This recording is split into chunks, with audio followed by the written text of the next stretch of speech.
ایک بات بڑی ضروری ہے، وہ میں نے آپ سے ضرور کرنی ہے۔ ایک آیت ہے قرآن پاک کی سورۃ بقرہ پہلا سپارہ آیت نمبر 120۔ اللہ تعالیٰ نے نا ایک حد بیان کر دی، فرمایا وَلَن تَرْضَىٰ عَنْكَ الْيَهُودُ وَلَا النَّصَارَىٰ حَتَّىٰ تَتَّبِعَ مِلَّتَهُمْ۔ فرمایا یہ یہودی اور عیسائی تم سے ہرگز راضی نہیں ہوں گے۔ یہ قرآن ہے اور سادہ ترجمہ تفسیر کی بھی ضرورت نہیں۔ یہ معاہدے کر لیں، محبت کے وعدے کر لیں، یہ تم سے راضی نہیں ہوں گے۔ کب راضی ہوں گے؟ حتی تتبع ملتہم، یہاں تک کہ تم ان کے دین کی پیروی کرنے لگ جاؤ۔ میرا جب پہلی دفعہ پاسپورٹ بنا تو میں نے سارا پڑھا، کتابیں پڑھنے کا شوق تھا شروع سے۔ اس کے ہر صفحے پہ لکھا ہے کہ سوائے اسرائیل کے، یعنی آپ پوری دنیا میں یہ سبز ہلالی پاسپورٹ لے کے جا سکتے ہیں، خبردار اسرائیل آپ یہ پاسپورٹ لے کے نہیں جا سکتے۔ یعنی اتنی نفرت کسی ملک سے کہ اس پر لکھ کے چھاپ دیا ہر صفحے پر کہ یہ پاسپورٹ سوائے اسرائیل کے ہر ملک کے لیے کارآمد ہے۔ میرا سوال ہے عرب کے ان لیڈروں سے جنہوں نے اسرائیل کے ساتھ معاہدہ کیا، مجھے بتاؤ تمہیں فلسطین کی بیٹیاں بھول گئی نا ساری کی ساری؟ تمہیں وہ ماں بھول گئی نا جو مسجد اقصیٰ کے دروازے پہ کھڑی ہو کے چیخیں مارتی تھی اور کہتی تھی کوئی علی کو خبر کرو کہ میری بچیاں قید میں ہیں؟ بھول گئی؟ تمہیں وہ بہن بھول گئی نا جس پر شراب کی بوتل انڈیلتے تھے اسرائیل کے فوجی؟ وہ آپ کو ابھی بھی ویڈیو مل جائے گی۔ وہ انڈیلتے تھے شراب کی بوتل، اسے پکڑتے تھے، دست درازی کرتے تھے، اور وہ بیٹی کہتی تھی یا رحمت للعالم۔ بھول گیا تمہیں وہ سارا کچھ؟ تم نے ایک منٹ لگایا اور تم معاہدہ کس سے کروا رہے ہو؟ امریکہ کے صدر سے؟ اتنا ظلم کیا تم نے، اتنا قاتل کے ساتھ معاہدہ؟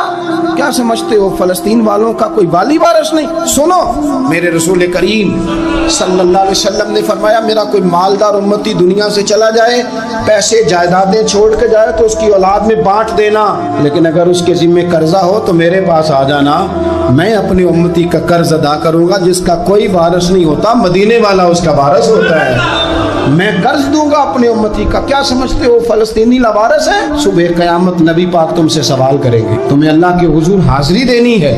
کیوں نہیں صلح کرتا اسرائیل فلسطین کے ساتھ؟ لبنان کے ساتھ دوستی کیوں نہیں کرتا؟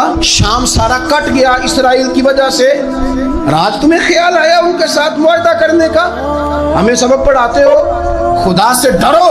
اور پھر اقبال کہتے ہیں مسلمانوں سے مایوس نہ ہونا، حکمرانوں سے زیادہ امیدیں بھی نہ لگانا۔ وہ جو چھوٹے چھوٹے لوگ نکلے تھے نا صحرا سے، بظاہر غریب تھے، بظاہر ان کے پاس مال نہیں تھا، وہ خالد بن ولید جیسے، وہ سعد بن ابی وقاص جیسے، بظاہر ان کے پاس زیادہ اسلحہ نہیں تھا۔ اقبال کہنے لگے مایوس نہ ہونا، یہ نہیں کہنا بن کچھ نہیں سکتا، فرمانے لگے رات میں نے سنا ہے فرشتے آپس میں باتیں کر رہے۔ واہ اقبال، تیرا بھی انداز کتنا نرالا ہے۔ کہنے لگے رات فرشتے آپس میں باتیں کر رہے تھے، میں نے سن لی ہیں۔ بھلا وہ کیا کہہ رہے تھے؟